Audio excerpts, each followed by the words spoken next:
He slapped the black waitress for blocking his wife. Then the room went silent. "You don't touch her," a voice rang out from the back, but it was too late. The sound of the slap reverberated through the high-end restaurant like thunder. The waitress, small and strong, didn't react, her face already bruising. The room was still, but there was a noticeable shift in the atmosphere. All eyes were on the waitress, who, despite the pain in her cheek and the blood now dripping from her palm, remained composed. Her unwavering silence screamed louder than any scream could. The crisp sound of glass shards hitting the floor echoed through the restaurant, followed by the soft murmur of guests whispering to each other. No one dared to speak, but the tension in the air was palpable. Cole Whitman stood at the center of the scene, a powerful figure in his tailored suit. He looked down at the woman in front of him, his expression darkening. "She blocked my wife," he spat, his voice thick with entitlement. "We pay for privacy in a place like this, not to be harassed by staff." His words hung in the air, as cold and sharp as the slap he had just delivered. Madison, his wife, barely glanced up from her phone. She adjusted her designer sunglasses, a subtle sneer curling on her lips. "Just get her out of here," she muttered, clearly annoyed by the interruption. The restaurant manager, a frazzled man who had been watching from the sidelines, rushed over to the scene. His face was pale, his hands trembling slightly, as he whispered, "I'm terribly sorry, sir. We'll take care of this right away." But the waitress, unmoved, didn't budge. Instead, she slowly reached into her apron and pulled out a worn leather wallet. Her fingers trembled as she clutched the wallet tightly. With a deep breath, she placed the ID card on the table next to Madison's untouched wine glass. It was clear and simple, but it carried the weight of 1,000 unspoken words. She whispered, "You should read that." Madison squinted at the card, her expression one of confusion. Cole, with a sense of authority, snatched the card from the table and looked at it closely. As his eyes scanned the name on the ID, his face went pale. The color drained from his face, his mouth going dry. Silence swept across the room once more, heavier this time, as whispers began to ripple throughout the restaurant. The name on the card was unmistakable: Ariel Whitman, daughter. The emergency contact listed was Gregory Whitman, and underneath that, a name Cole never thought he'd have to face again. Gregory Whitman, his estranged father.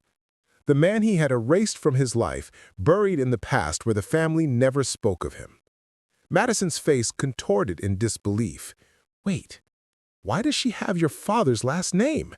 Her voice cracked, the shock clearly evident in her tone. Ariel, standing firm, didn't flinch. She didn't look at Cole. Her gaze remained steady. She bent down, carefully picking up the shattered tray from the floor, the glass cutting into her hand as she ignored the pain. Blood soaked through the white napkin she used to wrap her palm, but she said nothing. The manager, unsure of what to do, glanced nervously between Cole and Ariel. "Should I call security, sir?"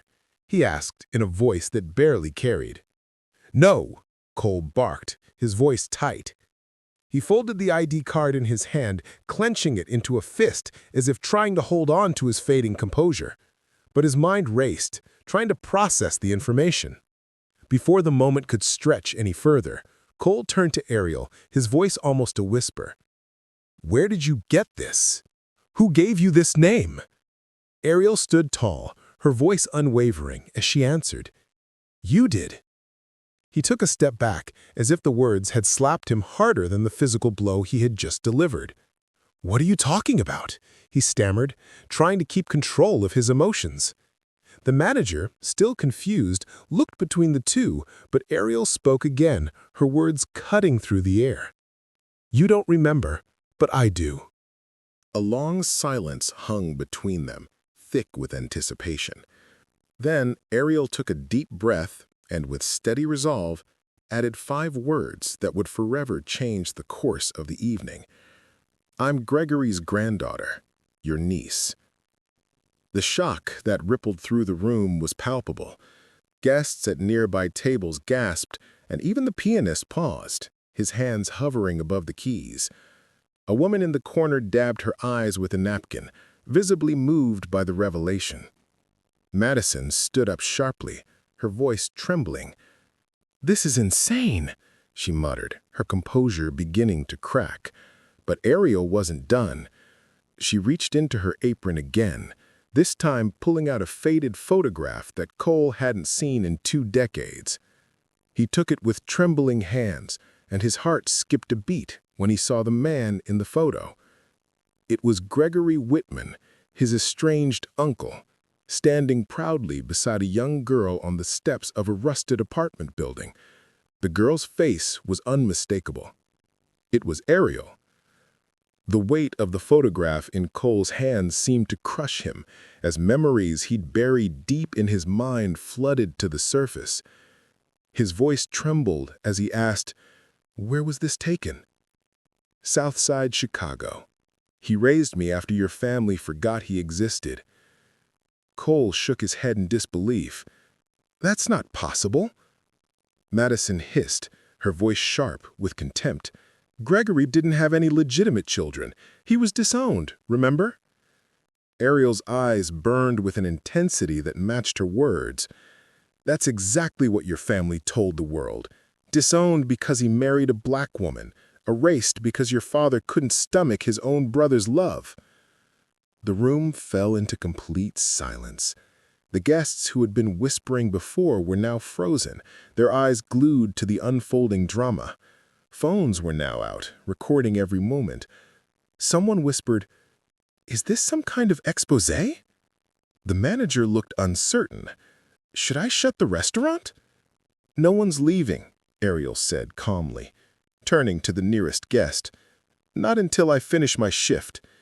She bent to pick up another tray, but the blood from her palm soaked through the napkin, staining the fabric. Madison, her face twisted in disdain, sneered. "This is harassment. Cole, do something." But Cole didn't move. His mind was elsewhere, racing back to his childhood. Memories of an attic filled with photos of Gregory, his father's stern face, and the painful knowledge that his family had cut ties with the man who had loved him like no one else ever had. Cole's voice faltered as he asked, "Where is Gregory now?" Ariel's gaze softened for just a moment before she answered, "Dead. 2 months ago." The news hit Cole like a freight train, his body sagging as he sank into his chair. "Oh my God," he whispered. "I don't understand." Ariel's voice cracked for the first time, her pain barely contained. "He died scrubbing a country club floor your company owns. You didn't even know." The weight of those words settled in the room like a stone, heavier than any slap ever could be. "I hit my own blood," Cole murmured, his hands shaking as he stared at the letters Ariel had placed before him. The return address read, G. Whitman, 25 Briarwood Avenue. Ariel's eyes were hard as she spoke. He tried. Every year he wrote. Year after year, no reply. He was 6 when he started writing, 7 when he stopped hoping. Later that evening, the penthouse was quiet, but not in peace. The once pristine apartment felt heavy, weighed down by the realization that everything Cole had built was suddenly shifting beneath his feet. He sat in his leather chair, his tie loosened, eyes fixed on the skyline outside the window. The city lights reflected in the glass, but his thoughts were elsewhere, deep within the past that he had long buried. Madison stood in front of the window, her arms crossed tightly, her expression as icy as ever. "So that's it? You're just going to claim some long-lost niece and turn our lives into a media circus?" She shook her head in disbelief, her words laced with contempt. Cole didn't answer right away. He wasn't sure how to. How could he explain this to her? How could he make her understand? He loosened his tie further and sank deeper into the chair. "She's not just some niece," he said softly, almost to himself. "She's Gregory's granddaughter. My blood." Madison spun around, the sharpness in her eyes cutting through the stillness of the room. "You've never even mentioned Gregory until today. Why now? Why this?" "Because I was told not to. My father made sure we erased him like he never existed." His hands clenched into fists at his sides, frustration building in his chest. "You want to talk about appearances?" He stood up, his voice rising with emotion. "That man, Gregory, he died cleaning toilets for a company with our last name on the paycheck." Madison's face twisted in disgust. "You have a career, Cole, a board seat, a foundation. How do you think it looks?" She stepped closer, her words like daggers. "Bringing in a waitress off the street and calling her your family?" "That waitress worked her fingers raw for a man who raised her alone. She didn't ask for any of this, and you slapped her down with your eyes the second she stood in your path." Madison recoiled, but Cole didn't back down. "You embarrassed you." He paused for a moment, the weight of his own guilt crashing down on him. "No," he said quietly. "I embarrassed me." Madison's expression froze, her gaze turned cold. She didn't know what to say. Cole sighed deeply, running his hands through his hair. "Do you know what it's like to forget where you came from? I've spent my whole life pretending I wasn't raised around working hands and broken dreams, and now she brought it all back." He glanced at the ID card once more, still crumpled in his fist. Madison turned away, her back stiff with anger. "This isn't what I signed up for, Cole," she said, her voice low and tense. Cole stood motionless for a moment, his mind racing. Maybe she hadn't signed up for this, but this was what he owed. He wasn't sure how everything would play out, but he couldn't ignore his blood. He couldn't ignore Gregory's legacy. Downstairs, Ariel sat alone at a bus stop. Her hands still burned with the cuts from the broken glass, and the cold wind did little to ease the sting in her chest. Her phone buzzed and she checked the unknown number. One line. "Don't leave town. I want to talk." The next morning, Ariel stood in the Whitman boardroom. The polished floors reflected the vast skyline, a view she never imagined would be hers. She felt small here, out of place, but she had earned every step to be here. Cole entered the room quietly, holding 2 cups of coffee. He placed one in front of her, but she hesitated before accepting. "You don't have to pretend," Cole said, his voice sincere. "I owe you more than just coffee." Ariel took a deep breath, her hands still bandaged. "Why'd you call me here?" she asked, her voice uncertain. Cole leaned forward, looking her in the eye. "I went back last night to Gregory's building, 425 Briarwood. I don't even know how he lived like that. There were holes in the walls." He paused, his expression darkening. "Ariel, he died in that apartment, alone." Ariel looked away, her heart aching. "He didn't want pity. He had pride," she replied softly. "I was a kid when they cut him off." Cole shook his head. "My father told me Gregory was a disgrace, that he had chosen shame." Ariel's voice cracked. "Shame." She shook her head slowly. "He chose love. He married my grandmother. Yes, she was black, but she was brilliant, a school teacher, and he loved her so much. He gave up everything for her." Cole nodded slowly, absorbing her words. "Gregory raised you better than any Whitman I've ever known."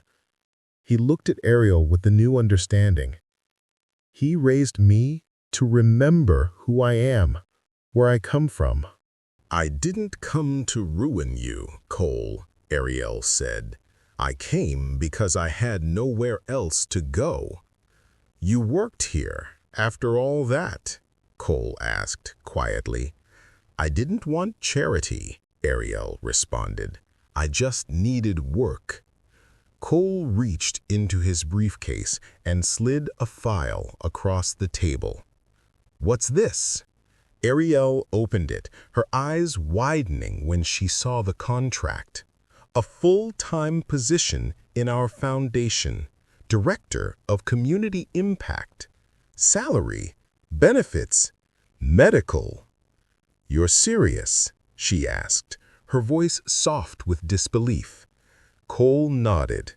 "Not because of me, but because Gregory made you ready for it." Ariel sat across from Cole, the contract open in front of her, but she didn't touch the pen. "Why are you doing this?" she asked, her voice barely above a whisper. "Because I should have known, and I should have looked." Ariel shook her head. "Gregory never wanted you to feel guilty. He just wanted you to remember him. That's why he kept the photo on the fridge." Cole's throat tightened, his voice barely audible. "He kept my picture." Ariel nodded. "Until the day he died." Cole stood up, walking slowly toward the window. "I thought I was the forgotten one in the family.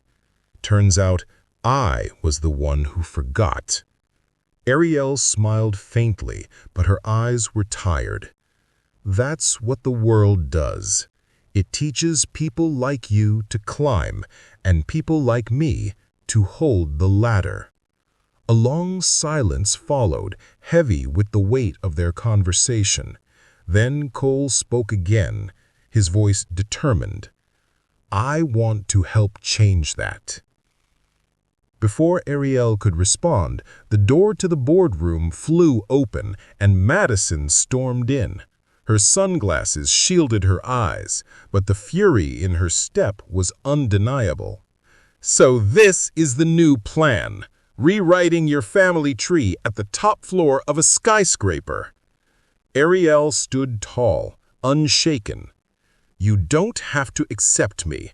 I'm not here for your approval." Madison sneered, her voice laced with sarcasm. "Oh, don't flatter yourself. This has nothing to do with race or class. It's about manipulation." Cole's eyes narrowed. "Madison." His voice was cold, but there was a quiet authority in it. He looked between the two women, his mind racing. Madison dropped a folded sheet of paper onto the table. "What's that?" Ariel asked, confused. Madison smirked.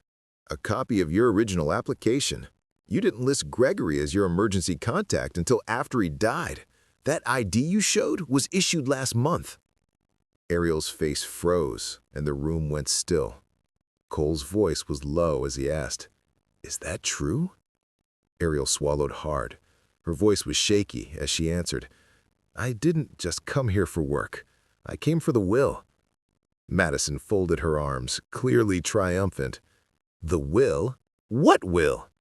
Ariel's heart raced, but she opened her bag and pulled out a manila envelope.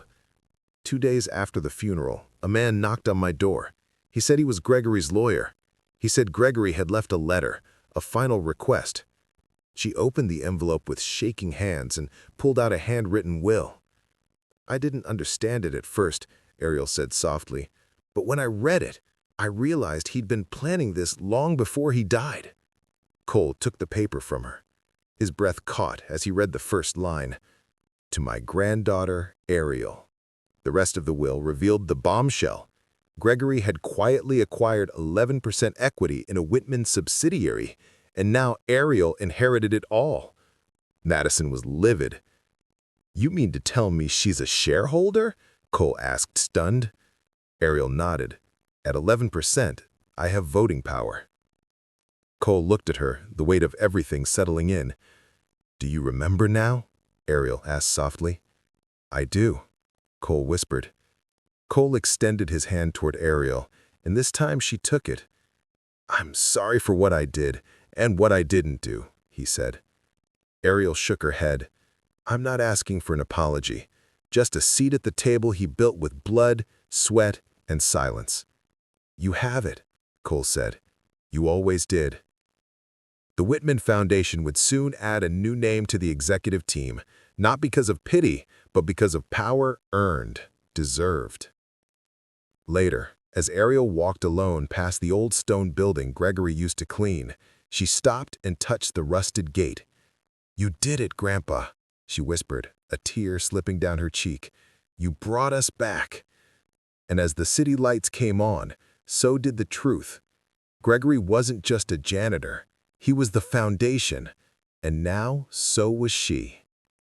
If this story touched you, like this video. And if you believe in the strength of knowing where you come from, share it with someone who needs to hear this today.